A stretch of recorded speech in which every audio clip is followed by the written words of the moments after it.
Hi, and welcome to my last tech tip, which is going to be Kahoot. Now, a couple ways that you can integrate it in a classroom in general is you could use it for quizzes, surveys, or trivia games like to help the students study for an upcoming test. It's a very fun and creative way for them to remember and to test their knowledge.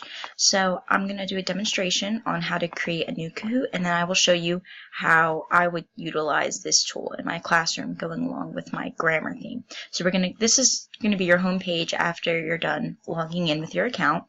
I'm going to create a new one, so you're going to go over here to this blue button, press create new, and then from here there's three different template options: the survey, jumble, and quiz. So this is usually the quiz is the basic template that a lot of teachers like to use, but there's other ones like if, say, you need to rearrange something in the syllabus and you can ask the students what would work better, pushing something forward or leaving something the same. You could do a survey that way. But just for demonstration purposes, I'm going to do the regular quiz template. So we're going to click create new. Here you can put a title, so I'm going to put demonstration. Description, I'll put demonstrating. How to use Kahoot. Alright, and then you can add in an image right here if you'd like. Different settings like visibility, language, credit any sources, do any type of intro video to go along, and then you can click OK, go.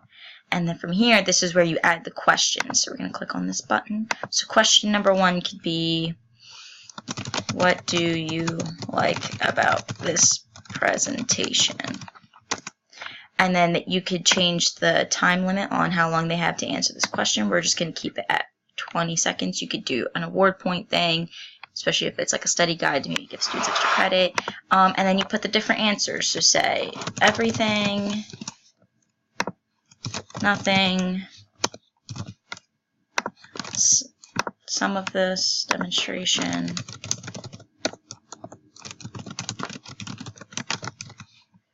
or NA.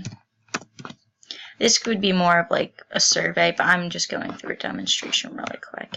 And then you can click the correct answer. Let's just say, oh, you're supposed to know. It's everything about this. So you could do that. And then after you're done this, you just click next. And you have already one question. So that's how you create a few of the questions, and then you could just click the save button. And it's saved and published. So you could preview it, play it, or edit it from here. But that's pretty much it. And then you can click I'm done.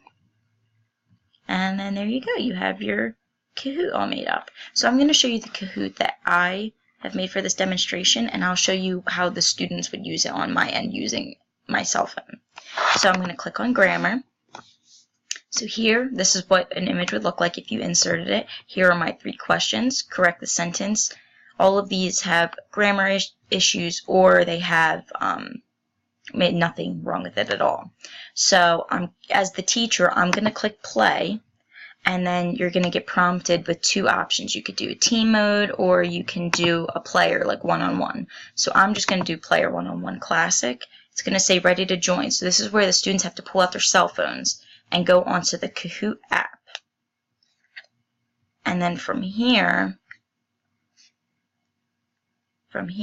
they would click enter pin, and then they would enter this pin right here, 357288. And then they could choose a nickname to put in.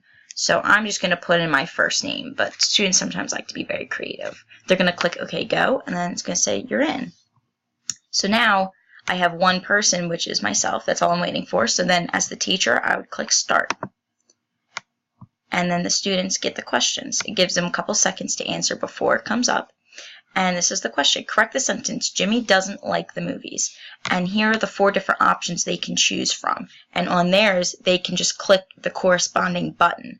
So I know that, doesn't, that's not the right spelling of it. So it's A. And I'm going to click that on my phone. And then I get a point for that. And it's green if it's correct. And if it's not correct, it'll be red.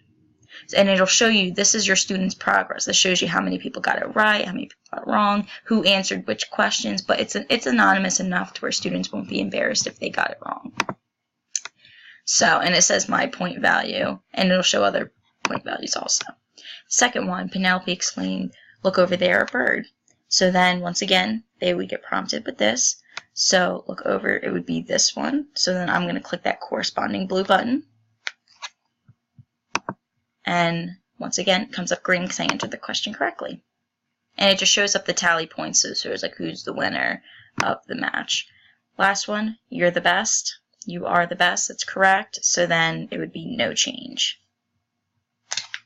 And that's just a fun way to do like a grammar lesson. And then it shows who got certain points. And the points depend on who answered the question quickly, or like the timing and the correct answer both play a part in the point systems. But then you can, as a teacher, you can get results. You could see where like I said, where everyone's point systems are, and then it can even show some more feedback, like more data and stuff like that, where maybe people took in a little more time doing a certain question or not. And then you could play again, do a new game, or save the results. So that's Kahoot. Thank you.